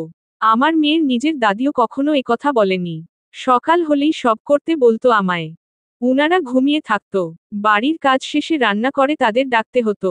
মেয়ের ঠান্ডা লেগেই থাকতো এ কারণে। আকাশকে বলেছি কবার। সে বলেছে, কাজ করলে শরীর ভালো থাকে। শীতের সকাল ঠান্ডা পানি নেড়ে নেড়ে আমার নিজেরই সর্দি হতো। দুধের বাচ্চাটাও কষ্ট পেয়েছে কত। আনমনে এসব ভাবছিলাম আমি। চাচি বাসন ধুয়ে রান্নার প্রস্তুতি নিচ্ছে। একটু দূরেই শুকনো পাতা সহ লাকড়ি রাখা। সম্ভবত শুকোতে দিয়েছে। ওখান থেকেই এনে এনে মাটির চুলোর কাছে রাখছে। বয়স্ক মহিলার বারবার ওঠা বসা সমস্যা হচ্ছে। হাঁটুতে ভর দিয়ে উঠছে। আমার চোখে পড়ে বিষয়টি। তাকে বসতে বলে নিজেই লাকড়ি পাতা এনে দিই।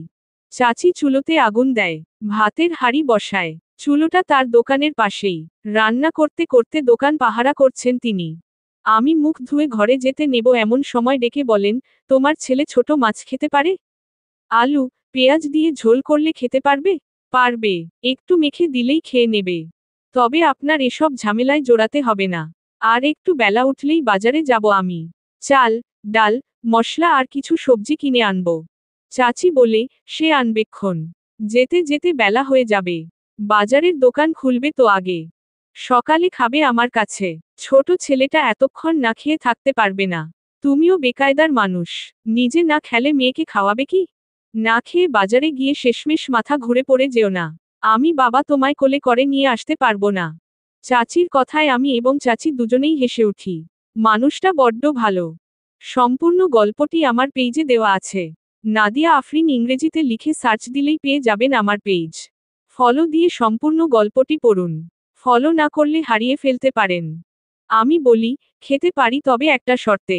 আমি একটা কাজ পেয়েছি। কাজের টাকা দিয়ে একদিন মাংস আনব। মাংস ভাত রান্না করব। সেদিন আপনি আর লতা আপা সারাদিন আমার কাছে খাবেন। আমি নিজ হাতে রেঁধে বেড়ে খাওয়াবো আপনাদের। এটা আমার খুব ইচ্ছা। চাচি আলু ছিলতে ছিলতে বলে, পরে ভাবা যাবে ওসব। এখন ঘরে যাও, মেয়ের কাছে গিয়ে শুয়ে আর একটু ঘুমিয়ে নাও। রোদ হলে বেরিও। তোমার ওপর অনেক ধকল গেছে। বিশ্রামের দরকার। আমি রান্না হলে ডেকে দেব। খেয়ে বাজারে যাবে। ওটা তো হবে না চাচি। আপনি বয়স্ক মানুষ। আপনি কষ্ট করে রান্না করবেন আর আমি ঘরে শুয়ে বেলা অবধি ঘুমাবো? এটা কখনো হয় নাকি? আপনি যান, নিজে হাত মুখ ধুয়ে মিমকে ধুইয়ে দিন। দোকানটা একটু সাজিয়ে গুছিয়ে নিন। পরিপাটি থাকলে বেচাকেনা ভালো হয়। তা তো হয়ই রে মা। সময় পাই কই? একা হাতে রান্না, নিজের কাজ, নাতিটার সব করে দেওয়া, আবার দোকানও দেখা। হাঁপিয়ে উঠি। বয়স তো কম হলো না, তবুও করি কষ্ট করে। কাজ না করলে খাবো কি? অসুস্থ নাতিটাকে নিয়ে আমার যত চিন্তা। ওকে দুবেলা গরম ভাত দিতে না পারলে মনে শান্তি হয় না মা। তুমি এসে আমার উপকারী হলো। তোমার মতো একটা মেয়ে গর্ভে ধরতে পারলে নিজেকে খুব বড় মনে করতাম। আমি হাসি মুখে বলি, আপনার মেয়েই আমি। আমার জন্য আপনি যা করেছেন, আপন মা থাকলেও করত কিনা সন্দেহ। চাচি কিঞ্চিত হেসে উঠে দাঁড়ায়। দোকান ঘরে যেতে যেতে বলে, ভাতটা একটু নরম রেখো মা। মিম শক্ত ভাত খেতে পারে না। নরম হলে তোমার বাচ্চা ছেলেটাও পেট ভরে খেতে পারবে। আমি তার কথা মতোই কাজ করি। ভাত রান্না করে, আলু পেঁয়াজ কুচি করে কাটি। মাছ ধুয়ে নেই ভালো করে। চাচি মশলা সব দিয়ে যায় আমার হাতে। মন মতো রাঁধতে বলে, শুধু একটু ঝাল কম। আমি সবজি দিয়ে মাছ মেখে সুন্দর মতো রান্না করি। চাচি একটু পর পর এসে খোঁজ নিয়ে যায়। কোনো অসুবিধা হচ্ছে কিনা জানতে চায়। পুরো গল্পটি নাদিয়া আফরিন পেইজে দেওয়া আছে। ফলো দিয়ে পড়ে নিন। না হলে হারিয়ে ফেলতে পারেন। এছাড়াও আমার লেখা সব গল্প পাবেন আমার পেইজে। এর মাঝে মিমকে উঠিয়ে ফ্রেশ করে দেয়। আমার ছেলেও ঘুম ভেঙে বাইরে আসে। চাচি ওকেও মুখ ধুইয়ে দেয়। রান্না শেষ হওয়ার একটু আগে আমার মেয়ে উঠে পড়ে। উঠেই গগনবিদারী চিৎকার। চাচি দৌড়ে ঘরে যায়। মেয়েকে কোলে নিয়ে আমার কাছে আসে। বলে, ওকে খাইয়ে দিয়ে মুখটা মুছে দাও ভেজা কাপড় দিয়ে। তরকারিটা আমি দেখছি। একটা বসার টুল এনে দেয় আমায়। মেয়েকে খাইয়ে দেই বসে। মুখ মুছে দেই। সকাল হলেই বাচ্চাদের মুখ মুছে দিতে হয়। চাচি তরকারি নেড়েচেড়ে নুন দেখে নামিয়ে নেয়। মিমকে আগে খাইয়ে দিতে বলি। বেচারা অসুস্থ একটা মেয়ে। আমার ছেলেটা আবার বিছানা গোছাচ্ছে তখন। ছোট থেকেই নিজ বিছানা, বইপত্র গোছানো শিখিয়েছি আমি। বাচ্চাদেরকে স্বাবলম্বী করতে হয়। নিজের কাজ নিজে করা শেখাতে হয়। যাতে চলার পথে কারো ভরসায় না থাকতে হয়। হোঁচট না খেতে হয়। মিমকে খাওয়ানো শেষ করে চাচি বাইরে আসে। উঠোনে তখন হালকা রোদ এসেছে। শীতল পাট্টি বিছিয়ে দেয় মাটিতে। ততক্ষণে মেয়েকে খাইয়ে, পরিষ্কার করে আমি নিজেও মুখ ধুয়ে নিয়েছি। মেয়ে খেয়ে আবার ঘুমিয়েছে। ঘরে শুইয়ে দিয়েছি। ছেলেকে চাচি নিজেই ডেকে আনে। ঘর থেকে থাল বের করে। পাতে পাতে গরম ভাত বেড়ে দেয়। তরকারি দেয়।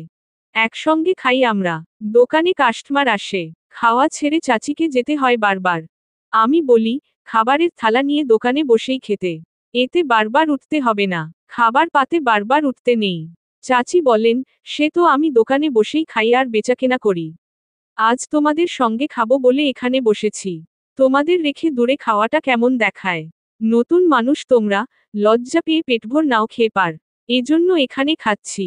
আপনি আমার পর নয় চাচি। আপনার কাছে আমার লজ্জা নেই। প্রয়োজনে চেয়ে নিয়ে খাবো। যে ভালোবাসে, তার কাছেই তো আবদার সাজে বলুন।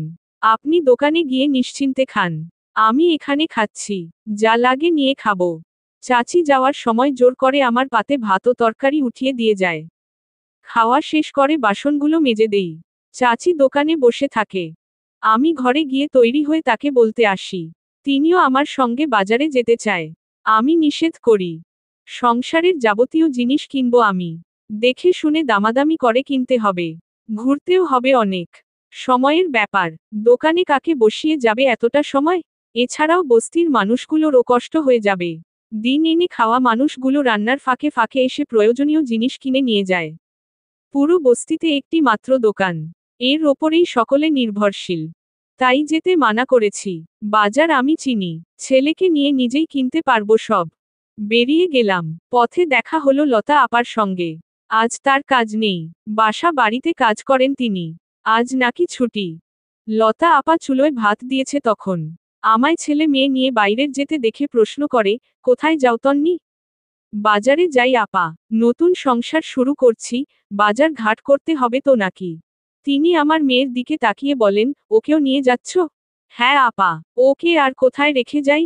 ফিরতে সময় লাগবে, অতক্ষণ না খেয়ে থাকবে কি করে? এজন্য নিয়ে যাচ্ছি, পরিবেশ বুঝে কোনো বাড়ি গিয়ে বরং খাইয়ে দেব। লতা আপা ঘরে যায়, বোরখা পরে বের হয়। আপার 3 ছেলে মেয়ে, মেয়েটা মেজো, ছোট ছেলে আমার আলিফের বয়সী। আর একটা ছেলের বয়স 10 বছর। লতা আপার স্বামী রিকশা চালক। আপা তার মেয়েকে ডেকে বলে, তরকারি নামিয়ে ঘরে রেখেছি, ভাতটা হয়ে এসেছে প্রায়। দেখিস, হাড়ি ঘরে নিস। আমি একটু তোর তন্নি খালার সঙ্গে বাজারে যাচ্ছি। মেয়েটা কোলের বাচ্চা নিয়ে বাজারে যাচ্ছে, সব একসাথে কিনে আনতে পারবে না। আমি কিছু বলার আগেই আপা আমার ছেলের হাত ধরে সামনে এগোয়। অগত্যা আমিও পথ চলি, যদিও উপকার হবে এতে। সত্যিই একা একা সব কেনা আমার জন্য কষ্টকর হয়ে যেত। রিকশা নিয়ে 4 জন কোনোমতে বসলাম, ছেলে ওপরে বসেছে। বাজারে পৌঁছে সর্বপ্রথম একটা হাঁড়ি কড়াইয়ের দোকানে গেলাম। ভাবি হাঁড়ি দিয়েছে দুটো, কড়াই একটাও দিয়েছে, ঢাকনা দিতে পারেনি। সেগুলোই কিনতে হবে আজ। দোকানে ঢুকে বেছে বেছে 3টি ঢাকনা নিলাম। ভাতের হাঁড়ির জন্য 2 পিঠ সমান ঢাকনা, তরকারি আর কড়াইয়ের একটু ভিন্ন। সঙ্গে 3টি চামচও নিয়েছি। ওই দোকানেই দেখলাম প্লেট বিক্রি করছে। কিনতে চাইলাম, কিন্তু দাম বেশি। তাই আর কেনা হলো না। ঢাকনা, চামচ কিনেই বেরিয়ে এলাম। অন্য দোকানে গেলাম। এখানে এসে বিপত্তি হলো, সেট সহ প্লেট, গ্লাস বিক্রি করে। একটা দুটো কেনার উপায় নেই। আরও কদোকান ঘুরেও দেখি একই অবস্থা। বাধ্য হয়ে 6টা করেই কিনতে হলো। দুটো বাটিও নিয়েছি, স্টিলের নিলে দাম হয়তো একটু কম পেতাম। ছেলে আবার স্টিলের গ্লাসে পানি খেতে পারে না। ছোট থেকে কাচের অথবা প্লাস্টিকের গ্লাসে খেয়ে বড় হয়েছে, তাই স্টিলে ঠোঁট কেটে যায়। ফুটপাত থেকে সবজির ঝুড়ি কিনেছি বড় 2টি। পেঁয়াজ, রসুন, আদা, মরিচ রাখার জন্য ছোট আরও 2টি ঝুড়ি নিতে হয়েছে। আসলে সব একত্রে রাখলে পচে যায় দ্রুত। মরিচটা আলাদা রাখলে বেশক দিন খেতে পারবো। এই কটা জিনিস কিনতেই প্রায় 1000 টাকা শেষ আমার। মশলা রাখার জন্য একটা বক্স মতো কিনেছি। এবার এলাম সবজি বাজারে। আগুন বরাবর দাম সবজির, কিনতে তো হবেই। বেঁচে থাকতে হলে কিনে খেতে হবেই। বেশ ধরনের সবজি নিয়েছি, কেজি খানিক করে নিয়েছি। এক দোকান থেকে কয়েক পদের কিনলে দাম 2-5 টাকা করে কম ধরে। এছাড়াও বাজারটাও দূরে, বারবার রিকশা ভাড়া দিয়ে আসা সম্ভব নয়। তাই একটু বেশি করেই নিয়েছি সব। বাসন, সবজি কেনা শেষে চাল কিনতে গেলাম। কেজি 5 নিয়েছি চাল, সামান্য ডাল, পোয়া খানিক করে মশলা কিনেছি। তেল, নুনও নিয়েছি। চাল রাখার জন্য একটা ছোট ড্রাম মতোও কিনেছি। সেই সঙ্গে ডাল রাখার একটা কৌটা। এবার বাড়ি ফেরার পালা। ছেলে তখনই বায়না ধরে মাছ কিনবে। আমি যত ওকে বোঝাতে চাই ও আরও জেদ করে। বাধ্য হয়ে মাছের দোকানে গেলাম। দেখি সবই বড় মাছ, মাঝারি গুলো নাকি বিক্রি হয়ে গেছে। একটা মাছ দাম করি 520 টাকা চায়। আমি অবাক হয়ে লতা আপার দিকে তাকাই। আপার কোলে আমার মেয়ে। আপাও আলিফকে বোঝানোর চেষ্টা করছে। এটা ওটার লোভ দেখিয়ে ভুলিয়ে দেওয়ার চেষ্টা করছে। কিন্তু ছেলে নাছোড়বান্দা। মাছ কিনে তবেই সে বাড়ি যাবে। উপায় না পেয়ে ওই মাছটাই নিলাম। একটা দিনই তো, ছেলে মেয়ের জন্যই তো টাকা পয়সা। বাজার শেষে বের হয়ে 2টো পাউরুটি কিনি। এক হালি কলা কিনি। আপাকে একটা পাউরুটি আর 2টো কলা দেই খেতে। তিনি খেতে চায় না, আমি জোর করি। বিকেল হয়ে এসেছে প্রায়। সকাল থেকে না খেয়ে মানুষটা আমার জোরাজুরিতে খেয়ে নেয় আপা। আমিও একটা কলা খাই, ছেলে পাউরুটি খায়। কলা যেতে যেতে খাবে নাকি? রাস্তায় দাঁড়িয়ে আছি ভ্যানের জন্য। আমার এক হাতে চাল ও মাছ, অন্য হাতে বাসনপত্র। লতা আপার কাছে আমার মেয়ে ও সবজির ব্যাগ। দুজনেরই হাত বন্ধ। আমার ছেলে তখন কলা খাচ্ছে দাঁড়িয়ে। এমন সময় একটা বড় গাড়ি আমাদের সামনে দিয়ে যায়। গাড়ির কাঁচ খোলা ছিল। ছেলে, বাবা বাবা বলে চিৎকার করে গাড়ির পেছনে ছোটে। আসলে ওই গাড়িতে আকাশ বসা ছিল। ফোনে কথা বলতে বলতে যাচ্ছিল সে। ছেলে তাকে দেখে নিয়ে পেছনে দৌড়েছে। আটকানোর মতো সুযোগ পাইনি আমি। পেছনে ডেকেছি, কিন্তু শোনেনি বাচ্চাটা। বাবাকে কাছে পাওয়ার আনন্দে ছুটেছে সে। বাবার ছোঁয়া পায়নি সে, একটু দূর যেতেই পড়ে গেছে ছেলেটা। ভাগ্যিস মাটির ওপর পড়েছে, রাস্তায় পড়লে কেটে যেত পাথরের সঙ্গে। ভাবছেন হয়তো, আকাশ দেখেনি আমাদের। না, সে দেখেছে ঠিকই। ছেলের কণ্ঠ শুনেছে, এমনকি জানালা দিয়ে মাথা বের করে রাগী চোখে তাকিয়েছেও আমাদের দিকে। কিন্তু পাত্তা দেয়নি, নিজের সন্তানের মূল্যও নেই ওর কাছে। নিচে ব্যাগ রেখে ছেলের কাছে দৌড়ালাম আমি। কোলে তুলে নিলাম, ছেলেটা কাঁদছে, বাবার কাছে যেতে চায়। আমি অনেক কষ্টে বুঝিয়ে সুঝিয়ে ছেলের কান্না থামাই, নিয়ে আসি। লতা আপা কিছুই বোঝেনি, প্রশ্ন করে, উনি কে তন্নি? আলিফ বাবা বলে দৌড় দিল কেন? ওর বাবা হলে থামার কথা ছিল। ডিভোর্স হয় স্বামী স্ত্রীর মাঝে, সন্তানের সঙ্গে তো নয়। ওটাই ওর বাবা, উনি আমাদের সবাইকেই ত্যাগ করেছে, নতুন বিয়ে করে সুখেই আছে। ওই অমানুষটার জন্যই আজ আমাদের এমন দশা। লতা আপা জবাব দেয় না কোনো। এরপর ভ্যান নেই একটা, রিকশাতে সব আটবে না, ভ্যানে করে বাড়ির উদ্দেশ্যে রওনা হই। মেয়ে আমার একবারও কাঁদেনি এর মধ্যে। বস্তিতে ফিরে ঘরে আসি, মেয়েকে খাওয়াই আমি। লতা আপা চাল ডালগুলো ঢেলে সবজি সব গুছিয়ে দেয়। কয়েক আটি শাক নিয়েছি আমি, মশলা গুছিয়ে দিয়ে সব টিনের বাক্সের ওপর রেখে যায়। লতা আপা আমায় বলে, চলো আমার ঘরে দুমুঠ খেয়ে আসবে, রাতে নিজে রেঁধে খেও। আমি বলি, বাজার যখন করেছি রান্না করেই খাই, বেশি কিছু করব না আজ। ভাত রান্না করে মাছের ঝোল করব, মা ছেলেতে এতেই হয়ে যাবে আমাদের। কিন্তু চুলো নেই আমার, চাচির চুলোতে না হয় একবেলা রাঁধলাম, কাল মাটি কেটে চুলো বসিয়ে নেব। জাল দেওয়ার মতো কিছু নেই। আশেপাশে কারো বাড়ি লাকড়ি বিক্রি করে আপা? করলে কিনে আনতাম, বাজার সদাই করতে গিয়েই তো টাকা অনেক শেষ করলে। এবার নতুন করে লাকড়ি কিনে আনতে গেলে আরো খরচ হবে। এক চেয়ে ভালো আমি কটা জ্বালানি দিয়ে যাই, ওসব দিয়ে আজকের রান্না শেষ করো। কাল থেকে গাছ বাগানে লাকড়ি পাতা কুড়িয়ে এনে চুলোয় দেবে। এটা শহর নয় যে সব কিনে আনতে হবে।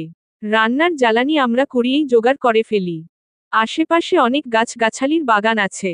রাতে শুকনো পাতা, ডাল পড়ে থাকে, সকালে ওগুলো এনে জড়ো করে রাখি এক কোণে। সারাদিন সেগুলোই চুলোর মুখে দেই। তুমিও তাই করবে, পরিশ্রম না করলে সুখ পাবে না। একটা ভালো কাজ পেলে না হয় কিনে নেবে সব, আপাতত কুড়িয়েই রান্না করো, দুজনের পেট চললেই হলো। লতা আপা কিছু শুকনো লাকড়ি দিয়ে যায়, সঙ্গে আমার ছেলেকে নিয়ে যায়, বলে, তুমি বড় মানুষ, না খেয়ে থাকতে পারবে। ও বাচ্চা, ও পারবে না, তাই ওকে আমি খাইয়ে দিচ্ছি।